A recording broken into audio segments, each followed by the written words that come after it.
to the Motocross Supercross podcast.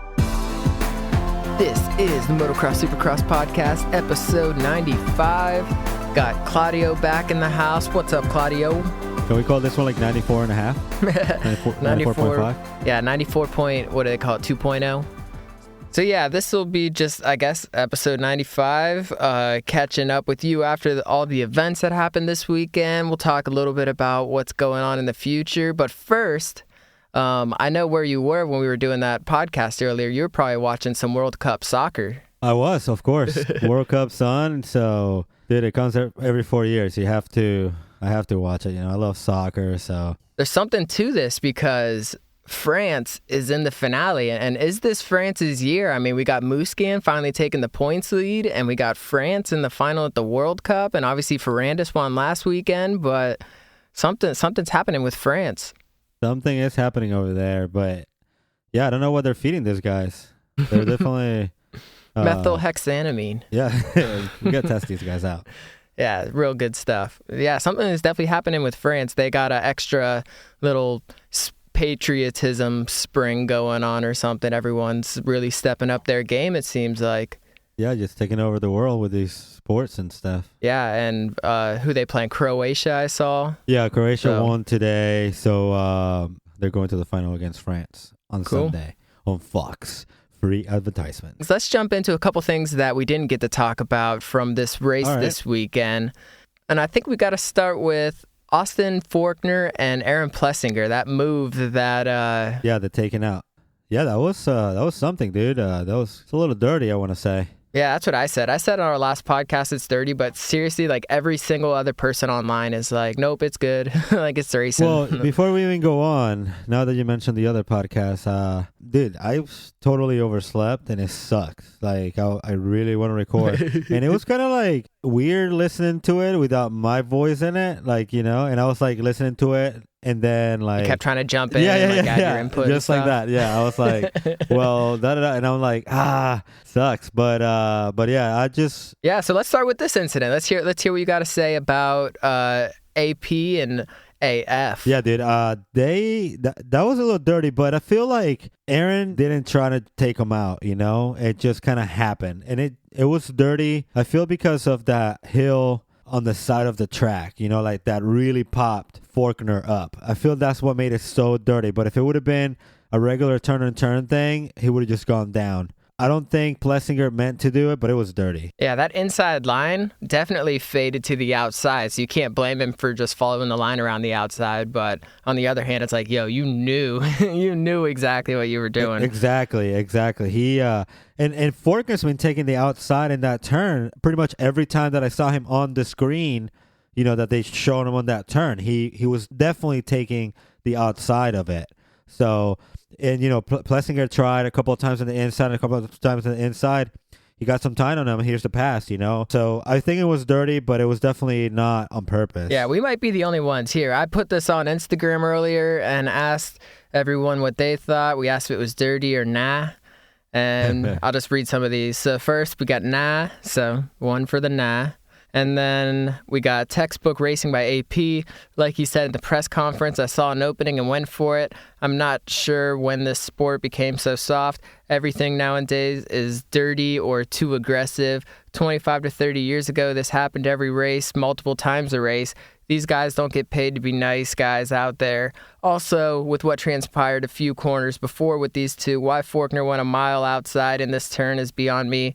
Second week in a row, he just left the inside open with someone right behind him and ultimately paid for it. And I was thinking the exact same thing as that guy. I was like, why are you going outside there? Yeah. Like, what are you doing? Yeah, if you're racing on the defense, I say, you got someone behind you, why would you leave the inside open? You know, of course they're going to go through it. You know, of course I'm going to go through it. If you leave that inside open, I'm definitely going to go to it. So yeah, you definitely can't blame him for that. Here, let me just keep reading through a couple more of these. Racing incident, an unlucky outcome for AF.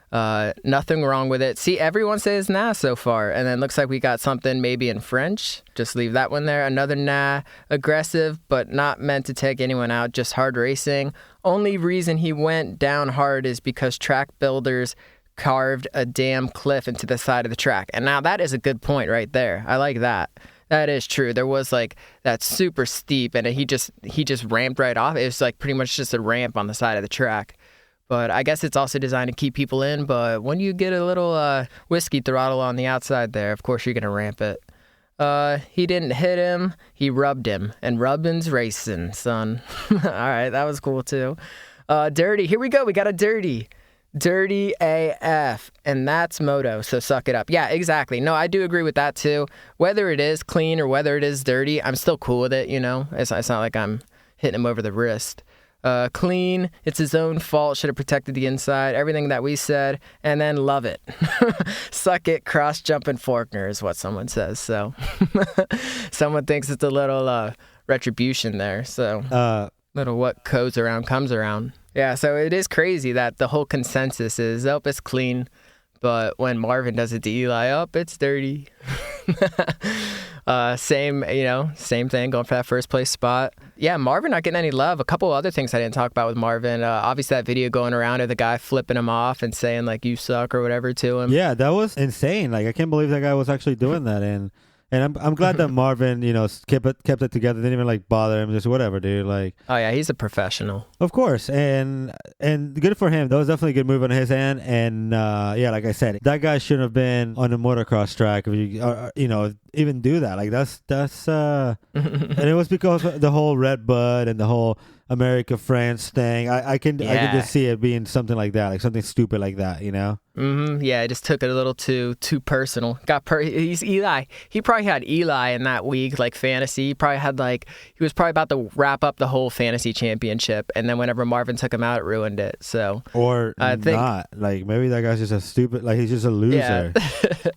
Well, I was gonna say even that wouldn't constitute that kind of response, but whatever. Everyone's out there. His face is out there. Him doing that. He's famous now, and not for a good thing. So yeah, that's not a good thing to be famous for. Definitely not. Yeah. And if you know this guy, definitely call the cops on him because we gotta do something Swat about him. it.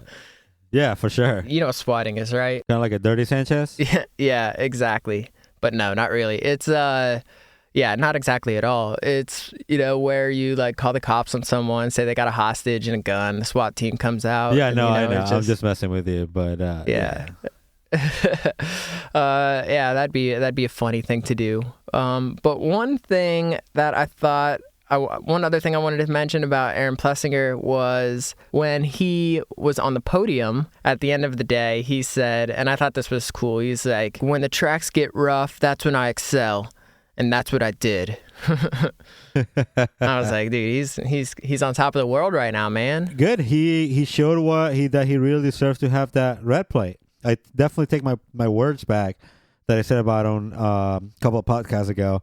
I said that he needs to show, that he's got the red plate for a reason, not because just Jeremy Martin and Zach Osborne are out. So dominated this whole race. Good for him. Yeah, it was good for him. And also good for another 250 rider currently injured. That would be Adam Cianciarulo, who was up in the booth. One thing, he kept calling Aaron Plessinger. So I don't even know anymore. It's like you would think he would know how to say his name, but the announcers call him Plessinger. AC calls him Plessinger. I guess it doesn't even matter. So we're just going to keep pronouncing names however they roll off the tongue.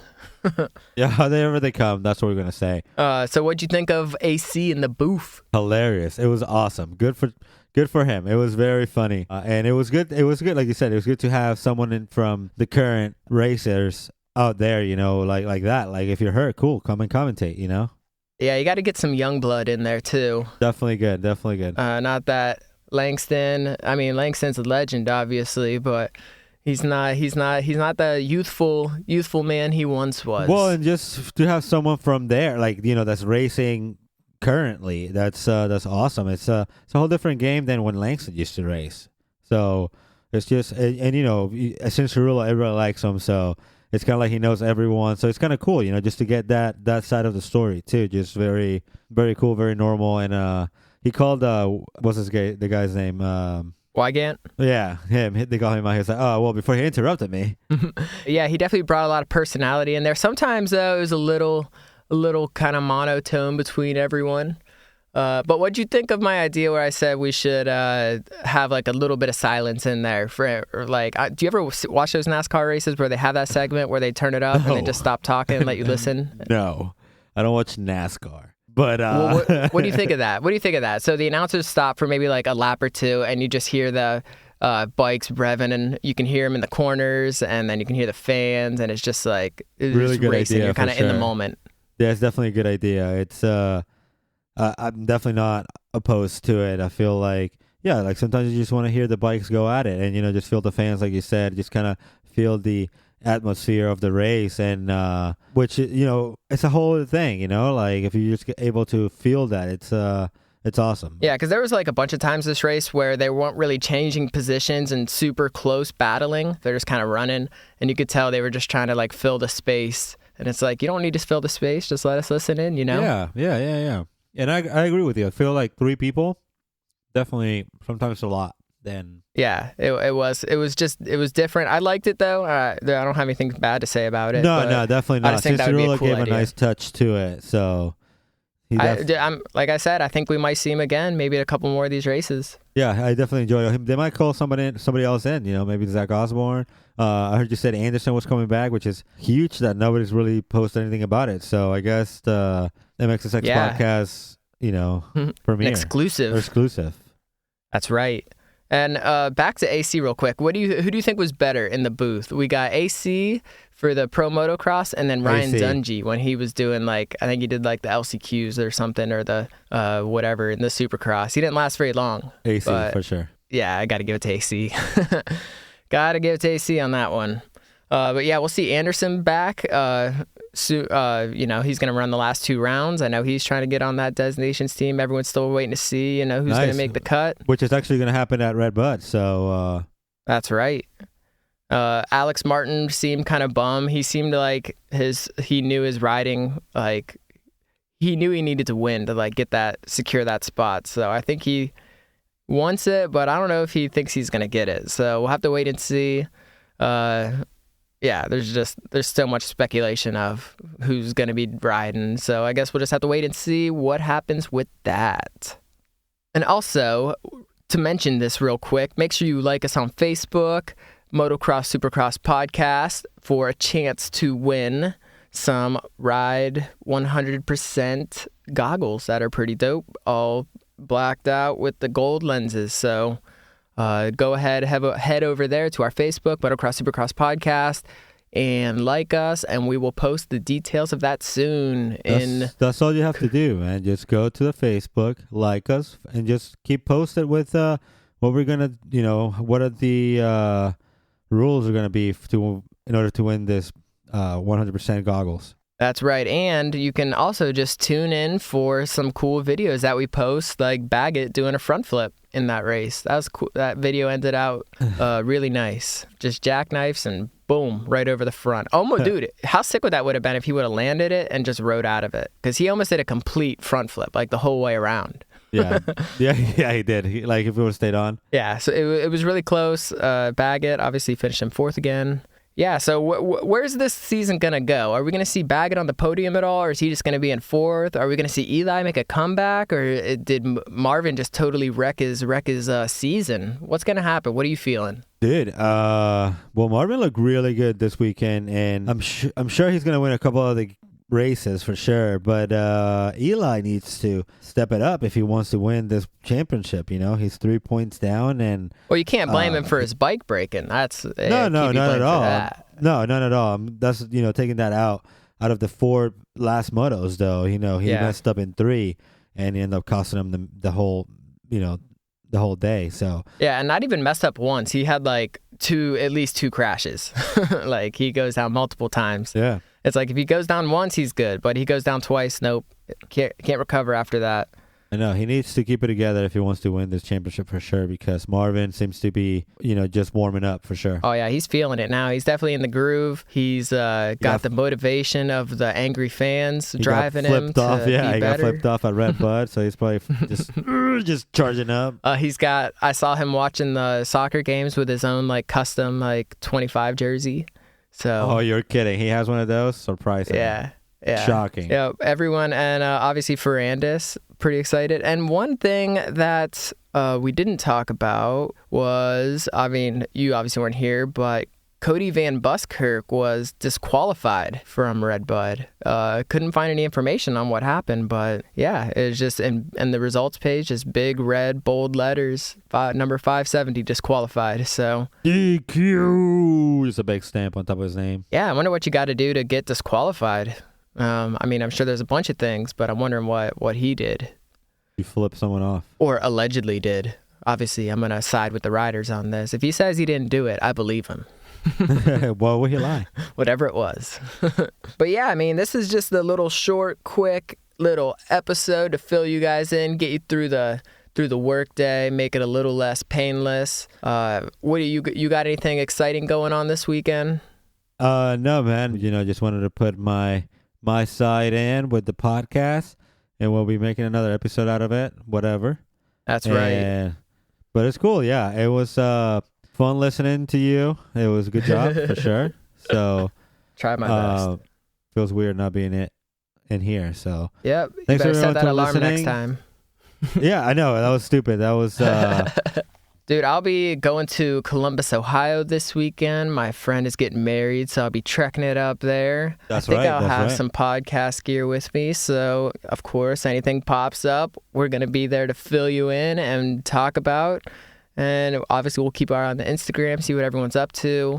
Try and keep some injury updates on people like RJ, obviously getting all those stitches. And... yeah, is there anything else you think we should add to this one? Are we missing anything? We didn't really talk about I didn't get your reaction to the Travis Pastrana stuff, but you want to throw something in on that real quick? It sucked. So, yeah, I think we got everything. You did a great job putting everyone up to date. Make sure you guys like us on Facebook. Make sure you follow us there. That's where we're going to give out the pair of the 100% goggles.